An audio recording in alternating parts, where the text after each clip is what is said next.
Hey guys, welcome back and Happy New Year. I hope you guys all have a great 2023 ahead. And how awesome does it feel knowing that Iron Maiden hits the stage again this year with a brand new tour, something that we haven't had since 2018. So super excited for this year, but I'm here today for a little something different. I've had a few comments here or there asking if I could do like maybe a tutorial on how I make my flags or give some tips and stuff like that. I had originally planned to do a making of video like I did for my Somewhere Back in Time outfit, but I had tried to do that for my last flag and it didn't work out. And I started trying to do it for this flag and I just realized that my painting patterns are a little bit too erratic for that. So I thought instead of doing that, I would sit down and give you a little video about all the tips and tricks that I've used to make my own flags, different materials that I've tried out, and like what I might recommend. So that's what we're here to do today. So where to start? You're going to want to decide if you want to go the digital route, which is digitally printed, you make it online, or if you want to go self-made. And then you can start conceptualizing what you want. I think it's important to make a concept photo because it gives you some kind of basis to work off of. It's not so much a problem with digitally printed flags because what you make is going to be like the final product that's put onto the flag. But when it comes to hand making stuff, you don't just want to like buy a flag and start going ham on it, in my opinion. Having a concept photo to work off of is really helpful in having a nice end product. And you know, you don't have to be an artist or good at drawing or anything like that to have a nice end product. So I'm going to show you guys a few of mine here. I have all of them still. I moved since making some of these and have misplaced some. I've only found two, but here's what I made for my Book of Souls 2017 banner. As you can see, that's literally just some scribbles on a page. You'll recognize this as that. And you can see I was unsure. I'm like, do I want the 2019 here or here? And then my last one is my flag from last year. First time I ever did a flag. And you can see like my text is all wonky. I did like originally think like, oh, I'm going to put all the dates, stuff like that. I ended up not doing that. I just put down like the countries like US, Canada, and the intent for that was because, oh, we're gonna probably have 2 more years of Senjutsu. Wrong, it's a future past. So now I'm making a whole new flag and have an entire side blank, so I could have done this all along, but whatever. And then I also have a couple of digitally done ones, so you don't even have to draw this yourself. You can just like cut and paste stuff from like Maiden albums and that. So here is what I made for the We Fucking Missed You flag, and I just literally went to, I think it was an app called PhotoCut, and it's just like a free, easy, like you just like cut and paste stuff from other images. I took the Shoot That Fokker shirt and I like cut out all the letters and put them next to each other. It's super wonky, but it's like, I'll show you. I had others too, like different positions for the words, like instead of the we fucking missed you boys, it was like we fucking missed you boys. So here's some of those. So you can see like doing that helped me decide like what I wanted in the end. And I'm glad that I did that because the original one, when I made the concepts, I wasn't happy with. So I'm like, oh good, I'm glad I like tried a few out before I actually did it. And then I'll show you my concept for this year. And that is this. I haven't, this is just the art portion. I have one for the text, but I'll keep that a surprise for now. But yeah, so I took a Derek Riggs photo and I upped the brightness because it would have been too dark on my flag the way it was, and the saturation, I made it a bit more colorful so it would pop a little bit more. And I knew I wanted both Eddies on this banner, so I took, this one had Somewhere in Time already, so I took an image of the Senjutsu Eddie head, and I clipped that out on the same app, and I plopped it on there, and that's how I got this. And then to help myself a little more, I wanted this to like have the Derek Riggs consistency to it. So I did like it's out there. I'm not gonna go get it now, but I did a little sketch and watercolor of what I thought a Derek Riggs style Senjutsu Eddie might look like to help me paint it to match the rest of the photo. So like, as you can see, none of those are clean or super well done. It's just like you slap something together and you can kind of envision it looking, you know, the way you want. Something quick and simple can really help guide you into knowing what you want. Before getting into what to do with handmade flags and banners, I'll get into a few tips I have on printed banners.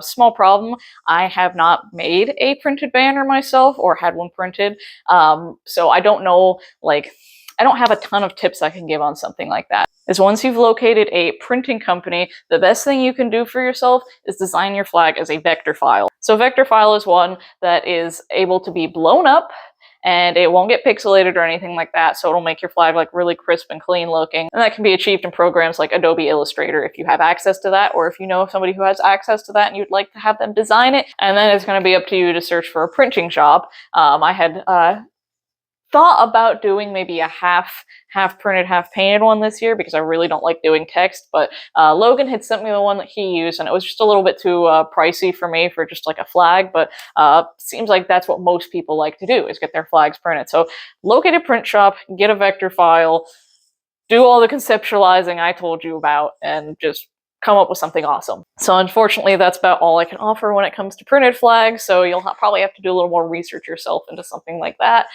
if that's what you're going to go for.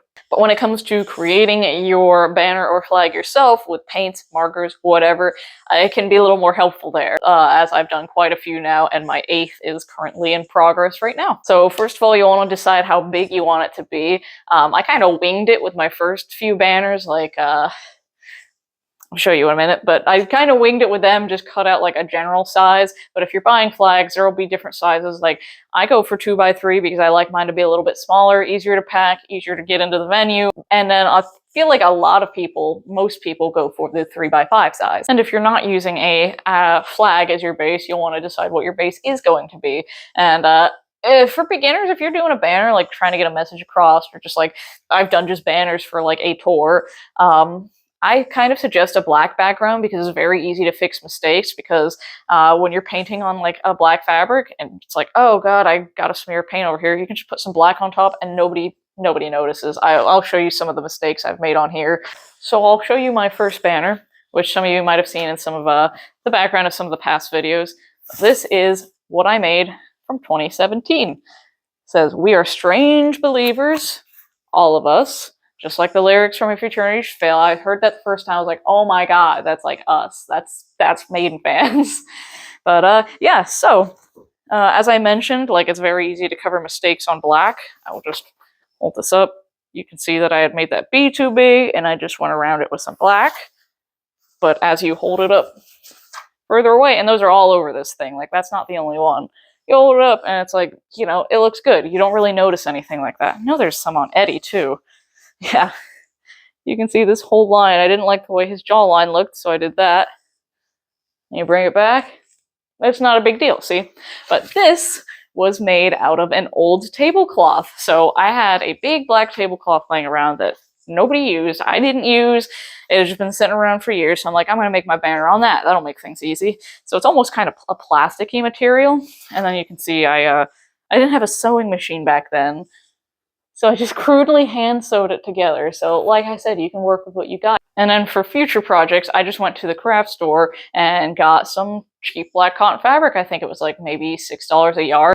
So since I've got my first banner here, I will move on to paint. You don't really need to go above and beyond to participate. I mean, some people just bring plain flags to the show that they just bought to just show where they came from, and they don't modify them in any way.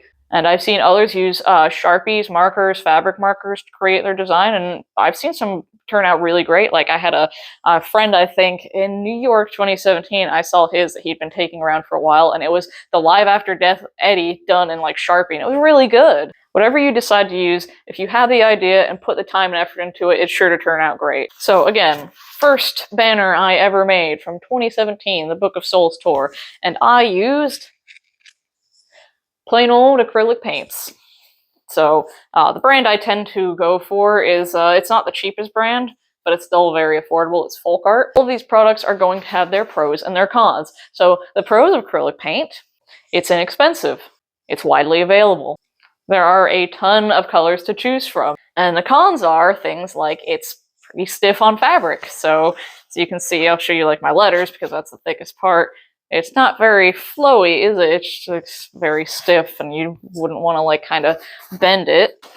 This stuff is not made for the wash, so it may not hold up if you attempt to wash it. I've never washed this flag, which is why it's a little bit dirty, because it's been around for so long. It shouldn't be ironed, and it can crack over time. Like I had a friend, I think he made his flag in 2016. He took it to quite a few places, and he said, like, by the end of the tour, all the paint was just cracked up.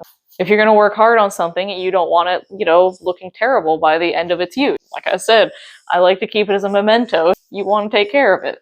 If what you're making isn't meant for long-term use, I'd say go for it. Use those acrylic paints. Just one to 4 shows, I say, you'll be fine. All right, next up, I have my 2018 banner. And I'll kind of tie this in with the 2019 banner because these were made of the same material and the same paint. They were just like 2 different years. So this is what I put together for 2018. And I guess 2019 too, because I put the 2019 dates on there, but I made most of the flag in 2018. But yeah, this is the one that has a base of black cotton fabric.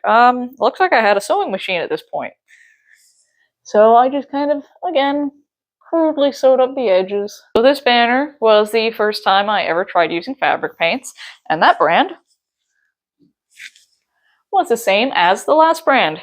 It's folk art, but it's fabric paint this time. I discovered that this brand had a fabric paint. I had to buy it online. They didn't have it in the stores for some reason. But yeah, so it's technically a fabric paint is a soft-bodied acrylic that can like last in the wash. So this is just like a soft-bodied acrylic made by Folk Art. And they have a pretty decent line of paints, and the pros and cons are as follows. So pros, it's affordable. It's about $1 more per bottle than your standard acrylic paints from that line. It holds up very well to wear and tear. As you can see, I brought this to quite a few shows. But you can see, like, nothing's happened to it. He looks really good. And you can see that I chalked in my 2020 dates there, and that never happened. It holds up really well to ironing and washing. I had to have washed this thing several times through the 2 years that it came with me. And you can see, like unlike the acrylic paint on that last one, this can crumple and come out. It can fold, bend. And then some of the cons, I would say, there's quite a limited selection of colors, which makes color mixing a bit difficult. Like the brown on this guy's horns gave me an absolute fit. It looks as if it's no longer possible to just buy single bottles, which is what I used to do. They still have it on Amazon, but you have to buy like a whole set of the paints. So it's like if you're only going for like, oh, I just want to do like a white design on my flag, it's like, oh, you're gonna have to buy red, yellow, orange, blue, green. And then the texture of a couple of the colors is a little bit odd. Like the white, great. I love the white. But like the orange is just like a little bit like slimy almost. So it's hard to explain, but it was still usable. I've used all the colors and they've all worked out for me. But yeah, it's a great fabric paint to use if you don't have too many colors going on in your flag. Like, go for it. I like this fabric paint, and I even still use it on some of my doll commissions for like the little mini t-shirts and stuff that they wear. It holds up really well, comes out really soft, as I said. It's just when it comes to color mixing and stuff, like if you have too many colors going on, it can be a real pain. So the next thing I'm going to bring up is something that I haven't actually used on a banner, but I used on a vest that I made for myself, the Number of the Beast vest, and it is fabric painting medium. So I actually found this next to the acrylic paints at the craft store when I was just going to stock up. You know, you've got this whole wall of all these different colored acrylics. It's like, oh, you know, that's a lot less paint mixing and stuff I have to do. So you take 2 parts of most any acrylic paint and 1 part of fabric medium and mix them together, and it makes a soft-bodied acrylic that is good for fabric and can be set and washed and all of that stuff. Pros are, it's cheap to buy. I think this was under $10 for this whole bottle. It could have been like around $7, to be honest. I bought it so long ago, and I still have like, you know, that much left. That's how far it can go. It seems to be widely available. Obviously, a whole slew of colors to choose from because it's any acrylic paint. And it creates a washable and durable finished product, unlike just plain old acrylic paint. The only con that I've found with this so far is that it's still a little bit stiff. It's not quite like plain acrylic paint stiff, but it's not such a big deal on the back of my jacket. And it could just be the fact that it's on denim, because like I said, I've never tried it on like the flag and banner fabrics. But yeah, it's still a little stiff on the back of my vest, but that's fine because it kind of imitates the same way that a back patch would be. But if you're going to try it out on a flag, I'd say it's worth a shot, especially because it can be ironed and washed like all these other paints that I'm recommending. So the next that I'm recommending is probably my favorite still. I'm working with a new one now, but I haven't been working with it long enough to recommend it or know quite how I feel about all of it yet. But this is my favorite so far. This is a brand called Jacquard. Now I use this on my 2022 flag. And this was the first time I ever did an actual flag. I'm like, all right, I'm going for it. I'm going to be representing Florida on the road. And you, like I said, you got to be careful if you're doing something with color like this, because it's like if you make mistakes, which I did, they will show up. Like you can see there's some like yellow there, but when you hold it up further away, it's all right. But you know, any major mistakes you want to watch out for. Yeah, so this was made using jacquard. So this was the first time that I used jacquard on a flag, but I had used it in the past. Like here's another vest commission that I did with the Made in Japan artwork on it. So I probably have the most experience with this paint because I used the folk art paints for about a year total, and then I've been using these ever since like 2018.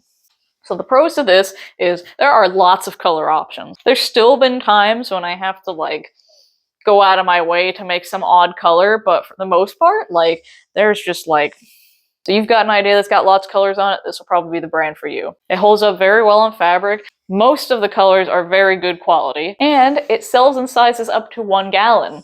If you noticed, I had this larger container of white, and that's because I do like a lot of my bases and priming is with just like a plain white. So if I was to buy like the little bottle of this stuff, it would not go far at all. So I have to buy the bigger containers, and this is only the second size up. So there's 2 more sizes I think after this. So if you've got like a big project or you need like a lot of a certain color, they sell bigger sizes.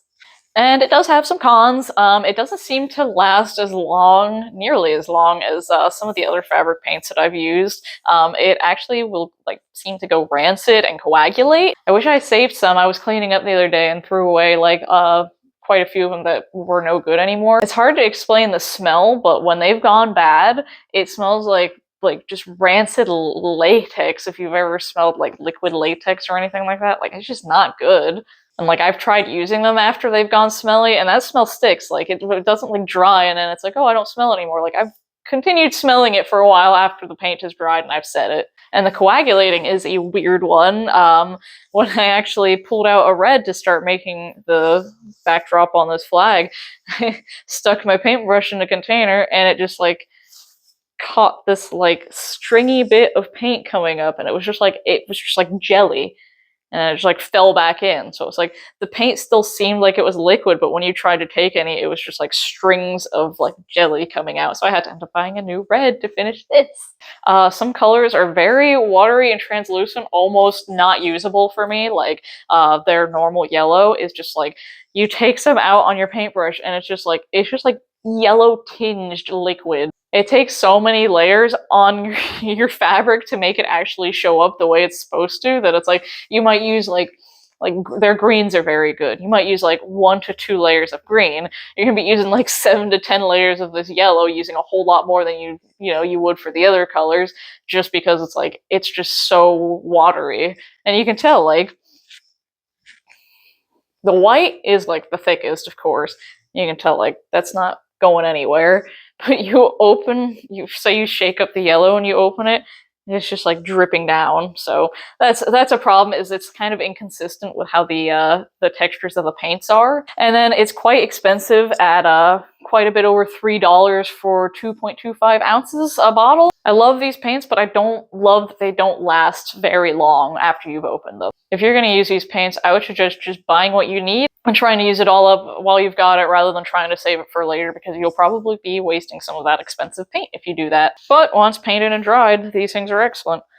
This saw a lot of miles with me this year, and he still looks great.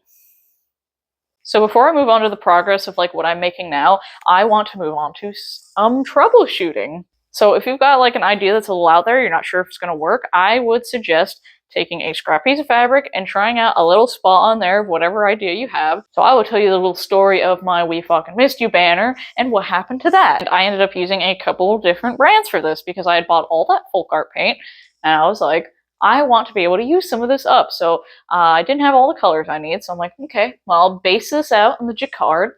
And then it's got all the red lines around all the lettering and stuff. So I'm like, all right, I'm going to base this out in jacquard, and then all these red lines I'm going to paint on with folk art fabric paint. I think it was similar for the middle of the bullets, the red in there, I used some red folk art fabric paint. And I was like, this looks great.